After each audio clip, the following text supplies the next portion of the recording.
the pandemic for you guys? Because I talk to a lot of people, they tell me that the pandemic killed my productivity. But if you listen to them, the previous 20 years, they weren't very productive enough. Okay. So pandemic was a period when I was very productive. I lost 20 kilos. 20 kilos of weight during the pandemic. But unfortunately, the first thing that happens when you lose this amount of weight is you become some sort of an inspiration for your fat friends. And they come at you with the same question. I'm so sick of that question, bro. How did you lose weight? What did you do to lose weight? When the answer is so fundamental. Starve. Starve for 16 hours a day. Do this for 3 days, take a dump, check your weight, you would have lost the weight. It's that simple. But people say all sorts of stuff, man. They're like, hey, isn't that unhealthy? I'm like, you're already unhealthy. That's why you want to lose weight. And second, it's not that unhealthy if you think about it, no? Muslims do it for 1 month every year. Nobody dies during Ramzan. Some people in Africa do it for long, long periods of time. Few of them are dead, but most of them are fine.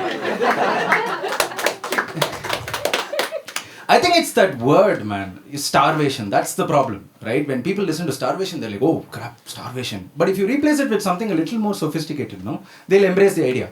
Like if you call it intermittent fasting. As a fat person, I had a lot of problems. The ridiculing, of course, it didn't bother me at all. But what really bothered me as a fat person was whenever I was sitting on the floor, getting up every single time was an issue to me. It was such an issue to me that I would avoid most functions. In Tamil Nadu, you're expected to sit on the floor, cross-legged, right? I didn't even go to my grandfather's funeral. My mother came home very angry. Hey, Tata would have wanted you to be there. I'm like, easy for Tata to say. He doesn't have to get up after the funeral. Like my mother, when I was young, would take me to so many Carnatic concerts where it was beautiful. My mother will observe very different things. I will come back with different kinds of feedback. My mother would be like, "Pa, Sanjay Subramaniam, eppadi paadnaruma?" I'll be like, "Amma, Sanjay Subramaniam, eppadi elundaruma?" Most fat people don't do their diet plans very well because they do it for very superficial objectives. They do it to look better. That's never going to work because as far as fat people are concerned, as soon as they lose weight, they become Hrithik Roshan. Like, if I can explain to them, you will never ever be Hrithik Roshan. Hrithik Roshan is uncomfortable levels of good looks, man. Like, I'm watching one of these movies, a typical Bollywood movie. It starts with an aerial shot of the beach. Whoever's the heroine is posing with a bikini. And then they zoom in, show this Greek god. He's standing there like a Greek god with his glasses. He takes the glasses off. He looks better. 25 years I've been watching cinema, man. Is there an upgrade after they remove their glasses off? And if all this is not enough, he goes back and dances like Michael Jackson. Is there a human being that's more complete than Hrithik Roshan? Like whenever I'm watching Discovery Channel, some narrator says, is there a creature as beautiful and elegant as the Bengal tiger? I'm like, yeah, Hrithik Roshan. So my advice to fat people is lose weight for the right reasons. Lose weight because life becomes genuinely better after you lose weight. The woman who rejected you when you were fat is going to continue rejecting you when you're thin. It's not your BMI she rejected, it's your IQ. Lose weight because things become... It's amazing how much time you save just not by doing this. As a fat person, you don't dream of a few things. That's the problem. You don't dream of football. You don't dream of trekking. You don't dream of seeing your own toes.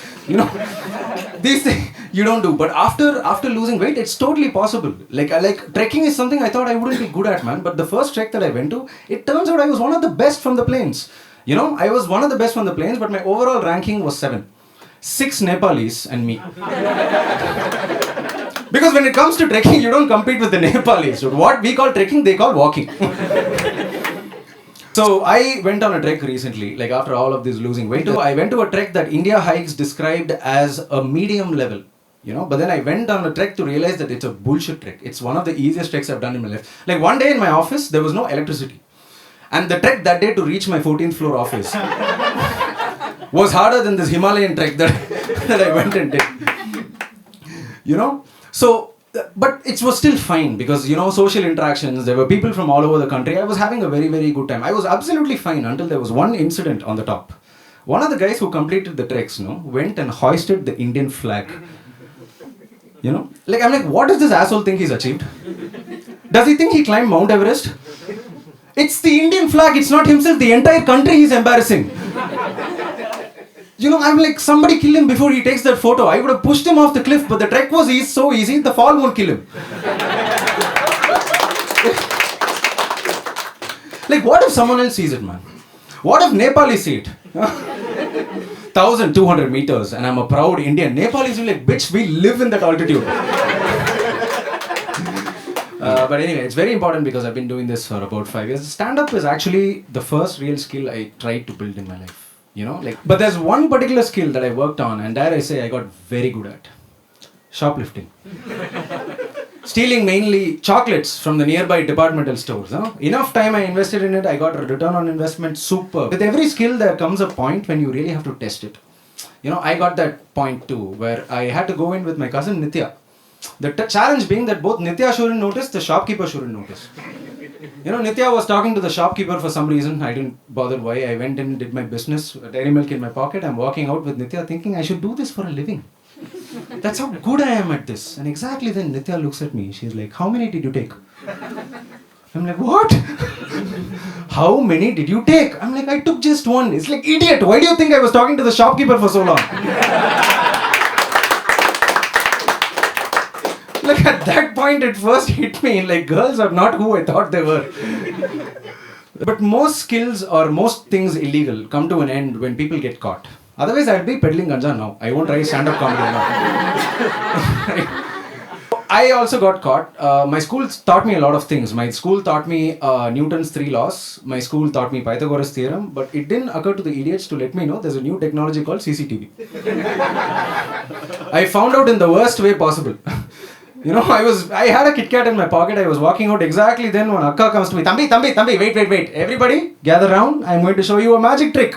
And then she just pulls out one Kit Kat. I'm like, magic indeed. And they were like, listen, there are 3 ways out of this. Okay, 1, we will tell your local police station.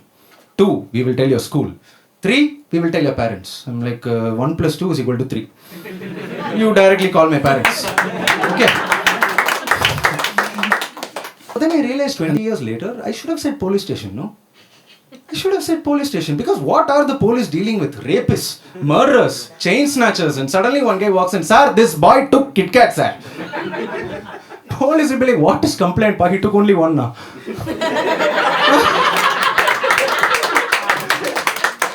And then at that point, the stealing chocolates stopped, because my father very strictly told me, you will never ever steal chocolates from a departmental store again. So I started stealing money from him instead.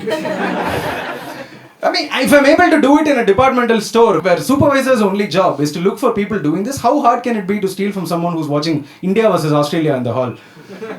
Every time he felt bad that India lost a wicket, I'm like, there are bigger things for you to be worried about. Right? At first it started with 10 rupees, it went to 20 rupees, and one day all of a sudden I had a 500 rupees note. I didn't know what to do with it. I thought I heard something. I immediately ran. I rushed. I didn't want to get caught. I went and sat next to my father trying to calculate how am I going to spend 500 rupees. Because all I wanted was 5 rupees samosa. Okay.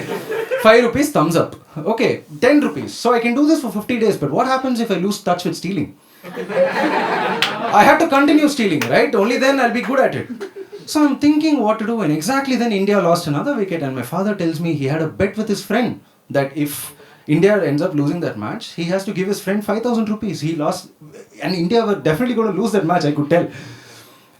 So I felt bad, man. What do I do with this? I have to return this 500 rupees. 500 rupees, I have to put it back no matter what. I waited for the next advertisement. The minute there was an advertisement, I started walking towards my room, wondering why my father's still watching. Just as I enter the room with the note ready, I look at the room and my brother suddenly is in this position. His hand is in my dad's pocket. I'm like, what are you doing here, bro? He's like, what are you doing here? I'm like, I came to look at the mirror. He's like, cut the crap, okay? I know why you're here. I see the note in your hand. Just give it to me. I will leave. I'm like, no, I'm not like you, okay? I came to return it. He's like, which means at some point you took it. Okay, just give me the 500 rupees. I'll go and there'll be no problem. I'm like, no, I have integrity. And then there's a commotion. We get into trouble. And then all of a sudden, my parents walk in. They see me, my brother, and a 500 rupee note in between. My father is like, who's been stealing money? Before I could say anything, my brother's like, Navneeth has been stealing money. And my father started, if you think Australia beat India that day, no.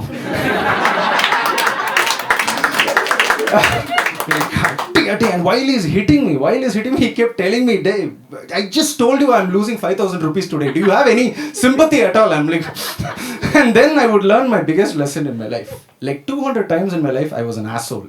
No consequences. The only time I got into trouble was the one time I tried to be a nice guy. Thank you so much, guys. We are now at the end of the show. You have been a fantastic audience.